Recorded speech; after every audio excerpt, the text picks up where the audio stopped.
Hello everyone and welcome back to Math Board Master. আৰম্ভ কৰো আমাৰ আজিৰ সেশনটো। তো আজিৰ সেশনটোত আমি পজিশন এণ্ড টাইম গ্ৰাফৰ ওপৰত এটা নিউমেৰিকেল প্ৰবলেম সলভ কৰিম।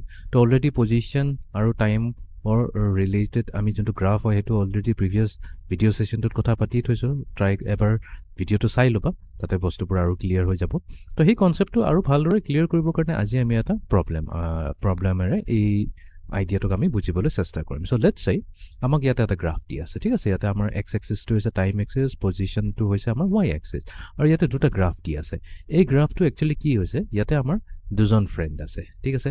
দুজন ফ্ৰেণ্ড আছে, এজন ফ্ৰেণ্ডৰ নাম হৈছে ৰবি আৰু আনটোৰ নাম হৈছে সুৰজ আৰু ৰবি দুটা ফ্ৰেণ্ড। তো ইহঁতে কি কৰিছে, ইহঁত দুটাই ৰেচ লগাইছে, ঠিক আছে। এতিয়া ইহঁতৰ ৰেচ লগাওঁতে এই গ্ৰাফটো দিয়া হৈছে, ঠিক আছে। এতিয়া আমি প্ৰথমতে গ্ৰাফটো বুজিব লাগিব, আৰু গ্ৰাফটো বুজাৰ পিছত আমাক ইয়াৰ পৰা কেলকুলেট কৰি উলিয়াব লাগিব ইহঁতৰ ভেলচিটিটো কিমান হয়, ঠিক আছে। ৰবিৰ ভেলচিটি আৰু সুৰজৰ ভেলচিটিটো কিমান হয় এইটো আমি কেলকুলেট কৰি উলিয়াব লাগিব। অ'কে, তো আমি এতিয়া এটা কাম কৰোঁ। প্ৰথমতে আমি ৰবিৰে আৰম্ভ কৰোঁ, ঠিক আছে। ৰবিৰে আৰম্ভ কৰোঁ, ৰবিৰ কেছৰ পৰা আৰম্ভ কৰোঁ।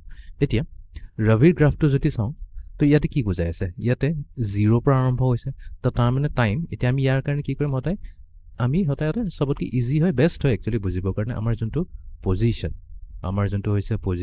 যোনটো আমি মিটাৰ্ছত মেজাৰ কৰি আছোঁ, আৰু আমাৰ যোনটো হৈছে টাইম, এইটো হৈ গ'ল আমাৰ ছেকেণ্ডছত থাকিব। আমি এই গ্ৰাফটো চাই পেলাই আমি কি কৰিম, এটা টেবল বনাই ল'ম কুইকলি, ঠিক আছে। একেবাৰে ইজি, একো ডিফিকাল্ট কাম নহয়।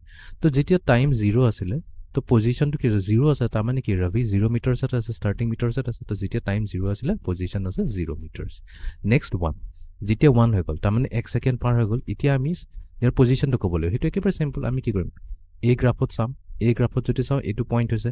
তো ইয়াৰ ৱাই এক্সিছটো পজিশ্যন চাবৰ কাৰণে কি কৰিম, আমি সেই লাইনে আমি কি কৰিম, এই হৰিজেণ্টেল লাইনটো ক'ত কাটি আছে, পজিশ্যনত 1 মিটাৰত কাটি আছে।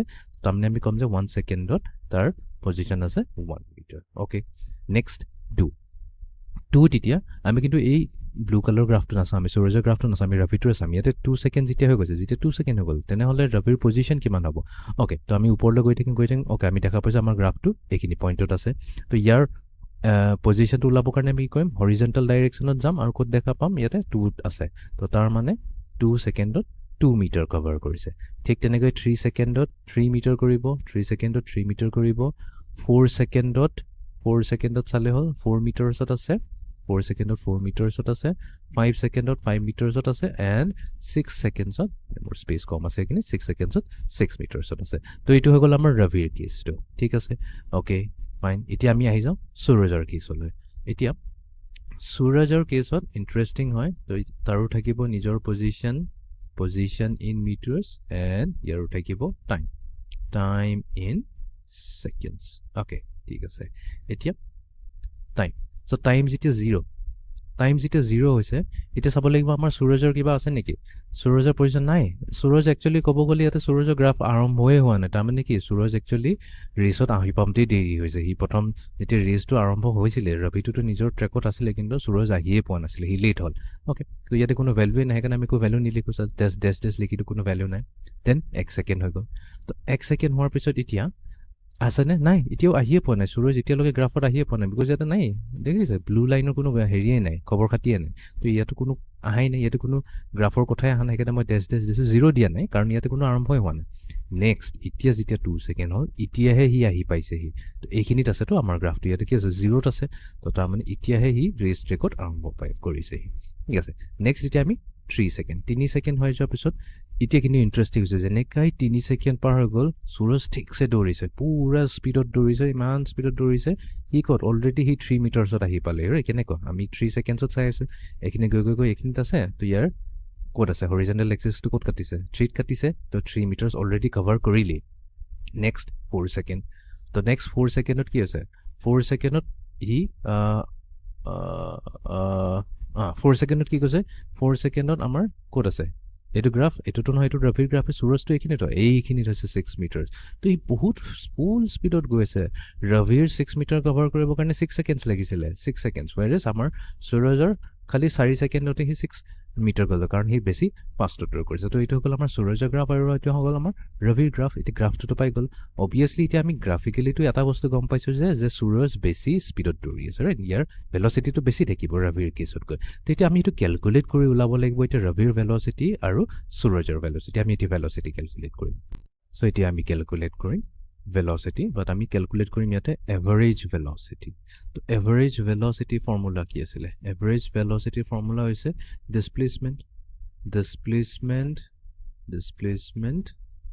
divided by total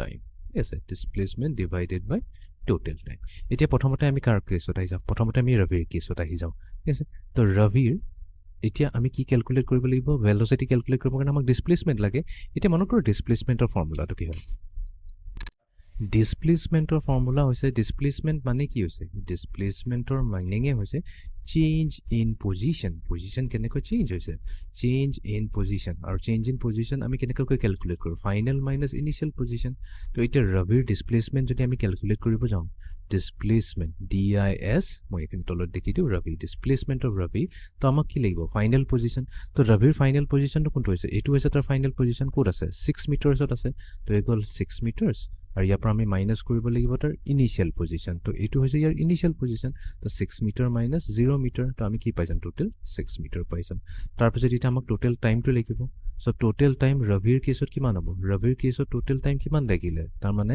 0 পৰা 6 মিটাৰ কভাৰ কৰিব কাৰণে তাক কিমান টাইম লাগিল ইমানখিনি টাইম লাগিল 6 সেকেন্ডছ লাগিলে 6 সেকেন্ডছ লাগিলে পাই গলো তো তেনে হলে আমাৰ এভাৰেজ ভেলোসিটি কি হ'ব এভাৰেজ ভেলোসিটি হৈ যাব 6 মিটাৰছ ডিভাইডেড বাই 6 সেকেন্ডছ তো তাৰ মানে 6 আৰু 6 টো 1 হৈ গল তো এটো হৈ যাব 1 metre per second 1 metre per second হৈ যাব আমাৰ কাৰ velocity হৈ যাব ৰবিৰ velocity হৈ যাব ওকে ঠিক আছে ৰবিৰ কেছটো হৈ গল এতিয়া আমি আহি যাও সূৰজৰ কেছত এতিয়া সূৰজৰ কেছত তো সূৰজৰ ডিসপ্লেসমেন্ট লাগিব ডিসপ্লেসমেন্ট অফ সূৰজ ঠিক আছে তো সূৰজৰ ডিসপ্লেসমেন্ট কি হ'ব ফাইনাল মাইনাস ইনিশিয়াল এটোই হৈ গৈছে ফাইনাল কোড আছে 6 মিটাৰছতে আছে ইউ মাইনাস হ'ব ইনিশিয়াল কোড আছে এইখিনিত আছে এই পজিশনটো কোড আছে 0 মিটাৰছত আছে তো 6 মাইনাস 0 কৰিমতে আমি এটো 6 মিটাৰছত পাই যাম total time এতিয়া অলপ কেয়াৰফুল থাকিব লাগিব সো সূৰজৰ কেছত টোটাল টাইমটো কিমান থাকিলে তো এইখিনিত 6 মিটাৰছ আৰু এইখিনিত তাক কিন্তু টোটাল টাইম ইমানখিনিয়ে লাগিছে মানে 2 সেকেন্ডৰ পৰা 4 সেকেন্ডে লাগিছে তো এইখিনিত আমি কিন্তু কেয়াৰফুলি কৰিব লাগিব 4 - 2 সেকেন্ড যদি কৰি দিও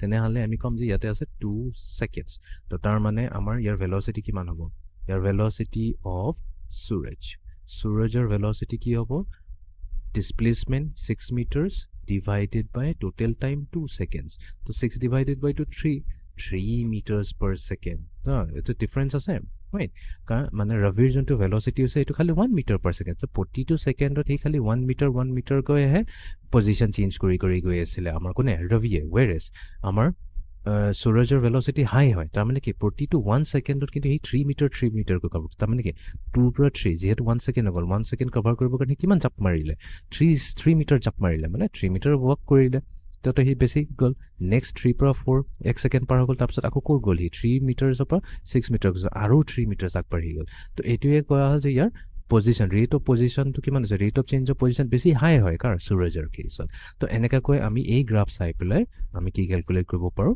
velocity calculate কৰিব পাৰো I hope it clear হৈ গল